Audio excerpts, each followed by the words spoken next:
The latest developments in the Russia-Ukraine conflict reveal critical shifts on the battlefield and within the Kremlin. Let's get into it. Russian President Vladimir Putin is facing significant command and control issues in Kursk Oblast as Ukrainian forces advance. Putin has assigned overlapping responsibilities to the Ministry of Defense, Federal Security Service, and Rosgvardia, revealing a disjointed response. The Russian military is struggling to coordinate defensive and offensive operations against Ukrainian incursions.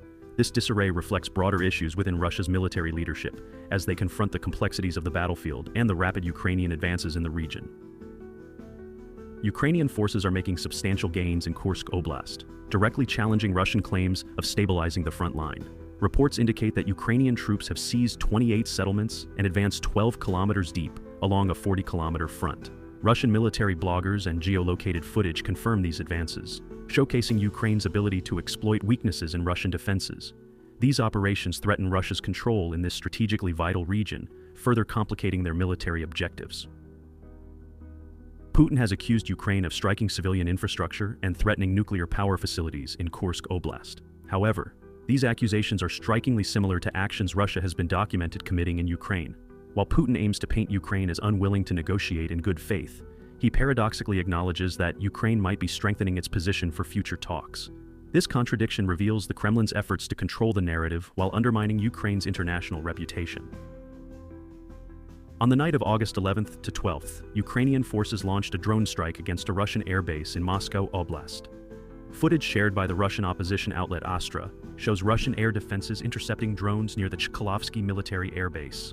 The strike highlights Ukraine's growing capability to target strategic Russian assets far from the front line, signaling a significant shift in the conflict's dynamics and raising concerns within Russia. In a recent meeting, Putin publicly reprimanded senior Russian officials, warning them not to overstep their responsibilities, particularly regarding the Ukrainian incursion into Russia. The Kremlin broadcasted this footage to stifle dissent and ensure that officials stick to their designated roles. This move underscores Putin's desire to maintain strict control over the narrative and solidify his authority amid the ongoing conflict.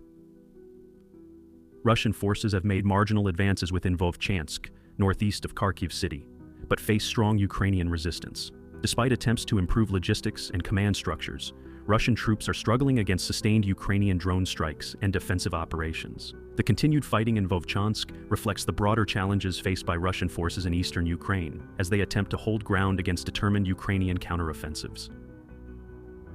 Ukrainian officials are warning that Russian forces may stage war crimes in Kursk Oblast to discredit Ukraine and undermine Western support. Ukrainian forces currently control approximately 1,000 square kilometers of Russian territory, with operations ongoing to secure these gains. Meanwhile, Russia's propaganda efforts aim to frame Ukraine as the aggressor, intensifying the information warfare surrounding the conflict as both sides seek to sway international opinion.